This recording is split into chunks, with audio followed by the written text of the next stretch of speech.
Olá! Começa agora mais um Cidade Viva. Não é muito difícil notar a forte presença das inúmeras comunidades estrangeiras que vivem em São Paulo, não é mesmo? E no programa de hoje você vai conhecer um pouquinho mais sobre uma delas, a comunidade judaica.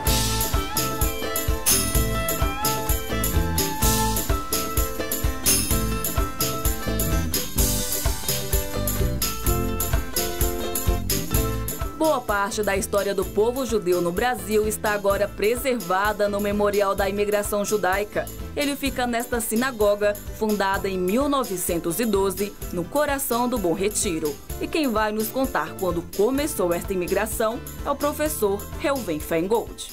Os judeus chegaram a São Paulo na passagem do século XIX para o século XX. Só que a história dos judeus no Brasil é muito antiga.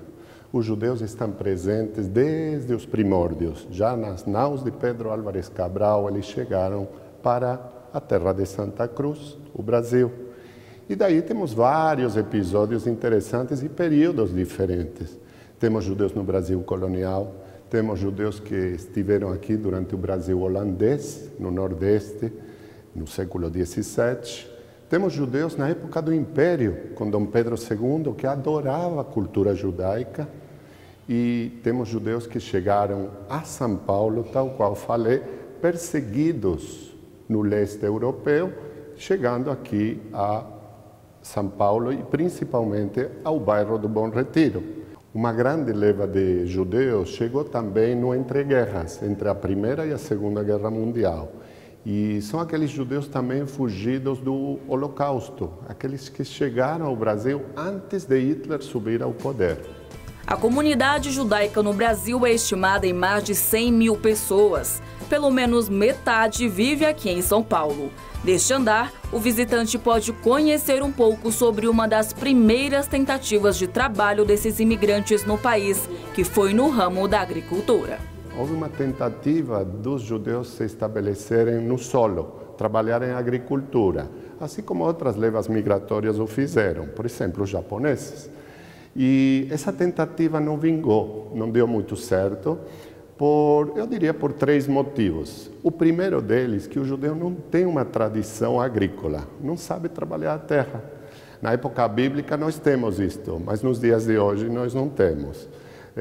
O judeu, eu diria, é um elemento urbano, por natureza. Segundo motivo é o clima. Quando aqui estamos com temperaturas amenas, lá no Rio Grande do Sul, o verão é extremamente quente e o inverno muito rigoroso.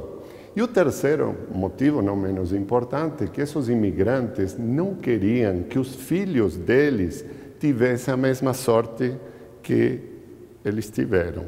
Eles queriam que os filhos pudessem estudar.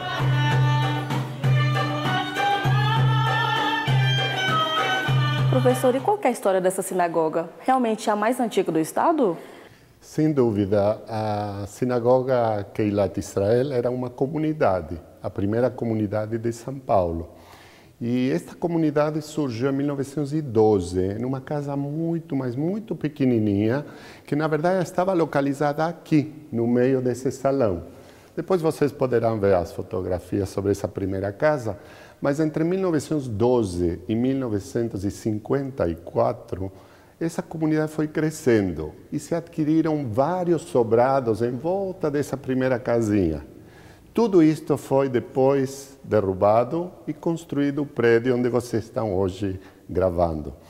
E, na verdade, essa comunidade tinha várias funções. Essa comunidade não era somente oferecer um lugar para rezar. Dava abrigo às pessoas, uma espécie de albergue para as pessoas poderem começar suas vidas como imigrantes. Os judeus que chegaram aqui eram judeus que a gente denomina ashkenazitas. São judeus do leste europeu. A maioria chegou perseguido pelos regimes de turno. A sinagoga passou por uma reforma em 2012, em comemoração ao centenário, mas muito do espaço foi preservado, como a mobília, por exemplo, de 1950. Além da mobília, nós temos também a Arca da Aliança, lá no fundo, onde estão guardados os pergaminhos da Torá, os rolos da Torá, que os judeus leem dentro da sinagoga. Agora, o chão também, totalmente original, apenas foi raspado para que tenha um aspecto legal. Os vidros que vocês veem, na verdade, eram transparentes e hoje em dia o projeto museológico optou por essa cor azul para acompanhar e harmonizar com esta reforma. As lâmpadas também são todas original dos anos 50 e temos outras mobílias menores ao lado da Arca da Aliança que também pertencem aos anos 50. Professor, e a ideia de se criar um Museu da Imigração Judaica foi a partir da reforma da sinagoga ou isso já veio antes? A ideia surgiu através do rabino David Weitman, que é um rabino da comunidade, que chamou a atenção da possibilidade de reformar e dar vida a este lugar assim. Porque esse lugar já não tinha possibilidades, inclusive, das pessoas chegarem e rezar. E dessa forma surgiu um museu, um memorial que presta uma homenagem a todos esses judeus que vieram do leste europeu, de países como a Romênia, Hungria, Polônia, Rússia, chegaram para estes lugares. Na parede em frente à sinagoga, há esta escultura chamada Pomba de Noé com ramo de oliveira no bico. A obra chama a atenção não só pela beleza, ela também conta um pouco sobre os principais momentos da imigração do povo judeu no mundo. Ele nos retrata basicamente o momento em que Noé quer pousar a arca. Já estava há um bom tempo em alto mar e ele quer pousar essa arca. E, na verdade, se vocês reparam, essa escultura tem na barriga da pomba os lugares e as datas onde os judeus foram expulsos, onde a vida não era fácil para os judeus. E o fundo dessa pomba são letras hebraicas da Bíblia. Na verdade, nos mostra 3 momentos importantes da vida judaica, essa escultura. E esses momentos estão baseados em um ditado do profeta Habacuc, onde está escrito: pois a pedra do muro clamará. É uma metáfora, obviamente, dizendo que até as pedras choram. Um objeto inerte chora pelo sofrimento do povo judeu. E temos 3 pedras de direita para a esquerda, a pedra da Juderia de Segóvia, lembrando as perseguições aos judeus, aos cristãos novos, pela Inquisição. No centro, nós temos uma pedra do Muro do Gueto de Varsóvia, lembrando 6 milhões de judeus mortos pelos nazistas. E, em terceiro lugar, nós temos uma pedra que nos lembra o Muro de Berlim, aquele muro que caiu em novembro de 1989, porque os judeus na Cortina de Ferro, nos países da Cortina de Ferro, não podiam professar também o judaísmo. No segundo andar, há uma galeria com fotografias de famílias de imigrantes judeus, com destaque para personalidades bem-sucedidas, principalmente no ramo empresarial. Aqui também o visitante pode conferir o importante acervo da comunidade judaica, que foi obtido por meio de doações e empréstimos. Nós temos, por exemplo, a peça mais antiga aqui, é um livro em italiano, chama Diálogo di amore di Leone Ebreu Abravanel. Abravanel já diz muito aqui para os brasileiros, está relacionado com Silvio Santos. Esse é um livro publicado em Veneza em 1558. Gente, é muito antigo. Nós estamos falando da época de Camões, da primeira edição de Camões dos Lusíadas. Nós temos outros objetos que eu gostaria de mencionar. Temos um shofar. O shofar é o instrumento mais antigo da história da humanidade, está na Bíblia. É o chifre de carneiro que se tocava antigamente.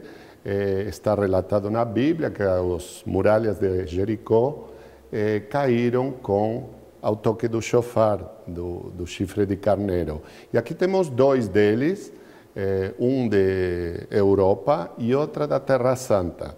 Temos também, por exemplo, caixinhas de tzedakah, que são caixinhas que são colocadas na sinagoga para que os judeus mais abastados possam deixar seu dinheirinho para as pessoas menos privilegiadas.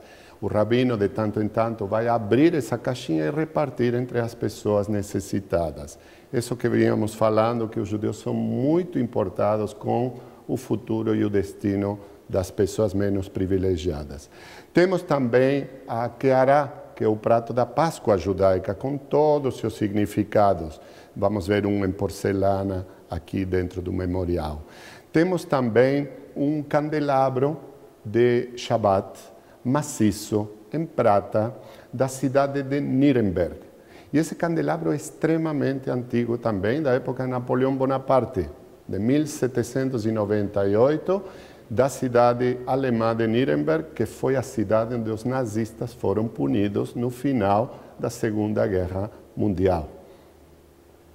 Temos também um livro sobre a Inquisição, sobre notícias recônditas e póstumas das Inquisições da Espanha e Portugal. Foi um livro escrito no século XVIII, em 1722, em Vilafranca, Portugal. Temos também um Yad.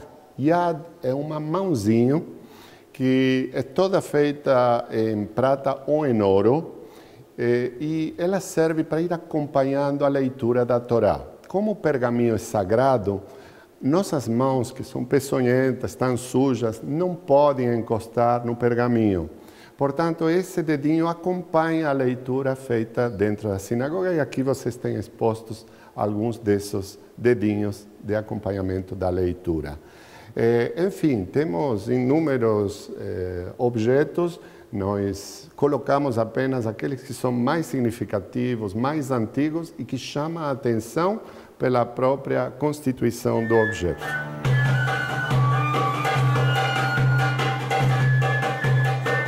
Você sabia que uma das tradições dos judeus é quebrar um copo durante a cerimônia de casamento? No próximo bloco, você vai conhecer esse e outros costumes.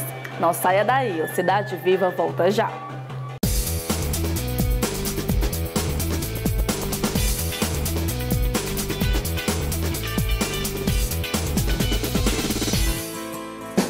O Cidade Viva está de volta, conhecendo hoje o Memorial da Imigração Judaica. É aqui no segundo andar que o visitante pode conferir as principais tradições da cultura desse povo, os ritos do nascimento até a morte, costumes muito diferentes da cultura ocidental. Um deles, por exemplo, é a quebra de uma taça durante a cerimônia de casamento. O professor Reuven Feingold nos explica a origem da tradição. O casamento judaico representa muitas vezes o encontro de duas almas gêmeas, ou almas predestinadas a se encontrarem em algum momento. Então, esse casamento é muito importante pelo seguinte, é uma santificação. É feito através de bênçãos, é feito através do palio nupcial, que vocês estão vendo aqui, e é uma cerimônia extremamente emotiva. Pelo seguinte, o judaísmo é talvez a única religião que tem um contrato de casamento.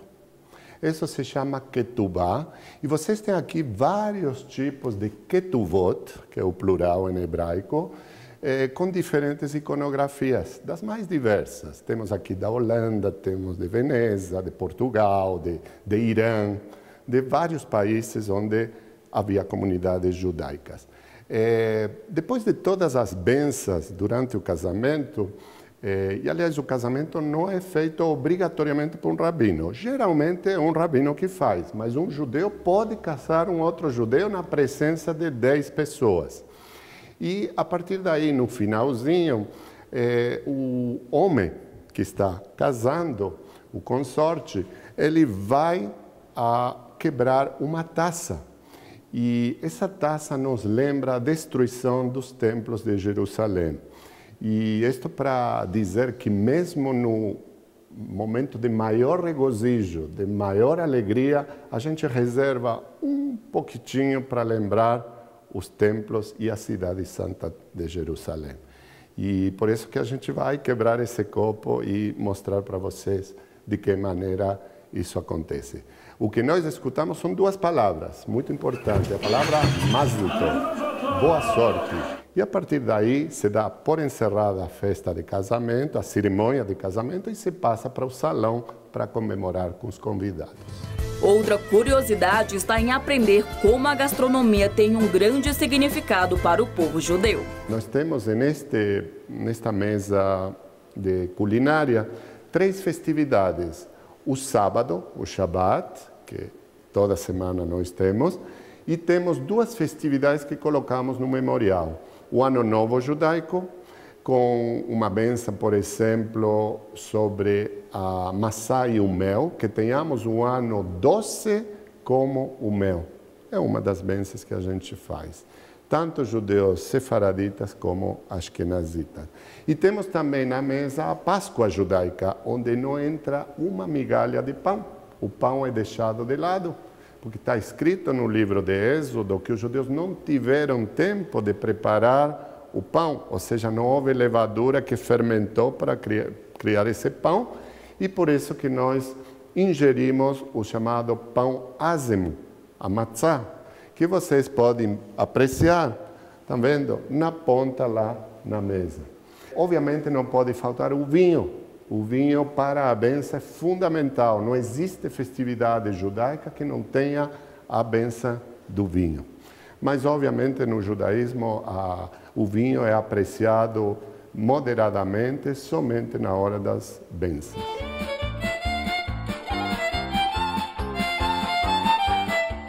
Depois de conhecer um pouco sobre a história, costumes e tradições dos judeus, o visitante é levado ao Memorial do Holocausto, que conta de forma muito ilustrativa sobre um dos períodos mais sombrios da humanidade, o Holocausto. Cerca de 6 milhões de judeus foram assassinados por nazistas. O espaço quer lembrar e perpetuar a memória dessas vítimas. O memorial, na verdade, trabalha por seções, estações. E estas estações estão extremamente ligadas à questão cronológica.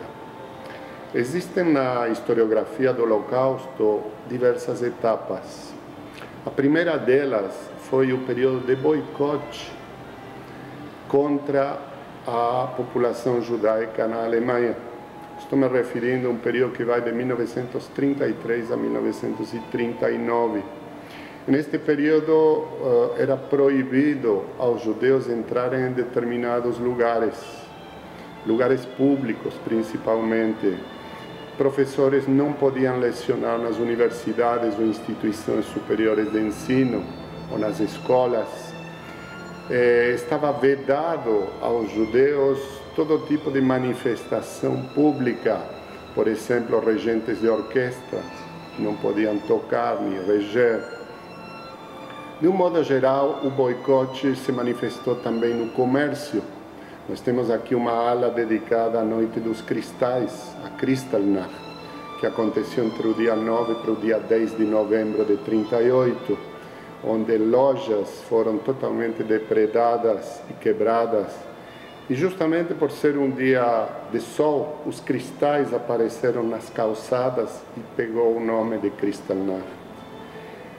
A devastação foi total e isto foi organizado pela própria polícia nazista. Tanto grupos das SA como SS, que eram os grupos uniformizados e não uniformizados, os alemães perpetraram esse ato de vandalismo.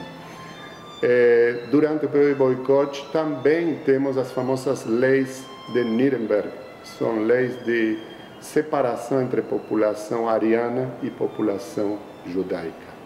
O segundo período que também o museu traz aqui é a questão do gueto, a guetoização ou confinamento em guetos.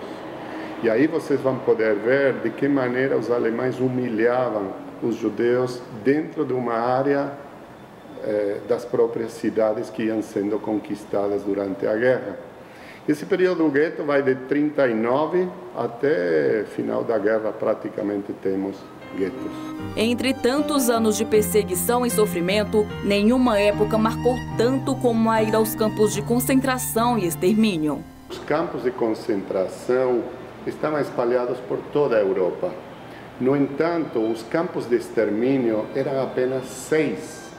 E a maioria das pessoas conhece o campo de Auschwitz, Auschwitz-Birkenau é o nome completo, Treblinka, Majdanek, Sobibor, mas existiam outros campos. A Alemanha queria chegar ao extermínio total dos judeus dentro do campo de extermínio mesmo. E para isso eles organizaram uma rotina que começava no momento que o trem chegava à plataforma. E nesse momento eram separadas crianças e pessoas idosas que não serviam para o trabalho. E eram os primeiros a ir para as câmaras de gás e depois seus corpos queimados nos crematórios. Já as pessoas que tinham ainda capacidade e força de trabalho eram confinadas em barracas. Depois vocês vão poder gravar nas barracas, onde essas pessoas estavam destinadas ao trabalho. O trabalho era o mais diverso dentro do campo. E aqui nós temos algumas imagens que mostram isto. Pessoas que trabalhavam em fábricas, como a gente vê, por exemplo, no filme A Vida é Bela. Nós temos pessoas que trabalhavam pavimentando estradas, mas tudo era trabalho braçal. Tudo era um trabalho que o objetivo final era deixar a pessoa extenuada, totalmente sem forças.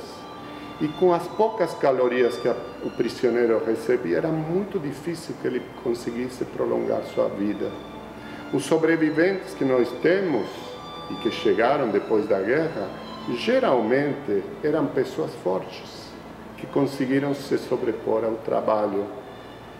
Portanto, eu acho que sim, dá para captar um pouquinho do que era viver dentro de um campo em condições totalmente desumanas.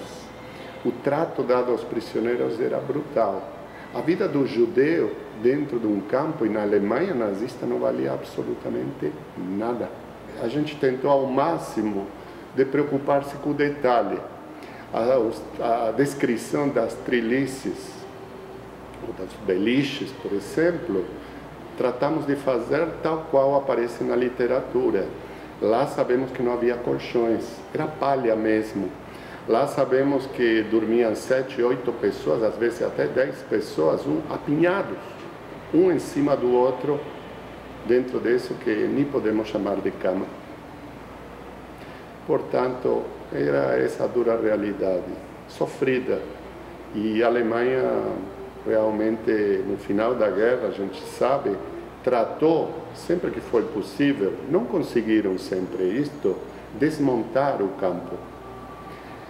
O campo de Treblinka, por exemplo, foi totalmente desmontado pelos alemães antes que entrassem os aliados.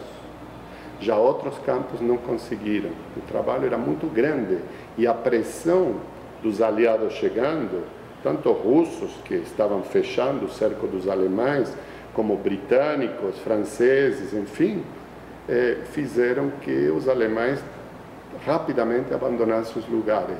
Embora o Holocausto trabalha a morte, o assassinato dos judeus, e é o que transmite o memorial, mas obviamente houve outros grupos que também foram levados prisioneiros e massacrados, como comunistas, homossexuais, testemunhos de Jeová, enfim, ciganos e outros grupos, outras minorias também. Nesta seção estão expostas cópias de alguns desenhos feitos por judeus, inclusive crianças, enquanto estavam em campos de concentração. O visitante também pode conhecer um pouco sobre a participação do Brasil na Segunda Guerra Mundial. O professor Reuven Feingold explica que o espaço é agora um dos mais importantes do país, que se dedica a contar a história do que foi o Holocausto. Apenas o que vai sobrar vão ser esses museus que eu me referi no início e esses livros que vão permitir que a gente fale Holocausto nunca mais. Não há como negar que existiu um Holocausto do povo judeu. As evidências são muito fortes, as testemunhas ainda estão pululando pelas ruas, mas mesmo no momento que elas não mais estejam conosco, teremos como dizer, isto aqui existiu. Este grande pesadelo que foi o Holocausto, nós precisamos levar não só na memória do povo judeu, na memória de toda, mas de toda a humanidade.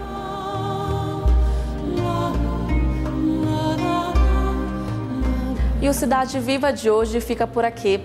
Se você quiser mandar sua sugestão para a gente, é só enviar um e-mail no tv@câmara.sp.gov.br. Obrigada pela companhia e até a próxima.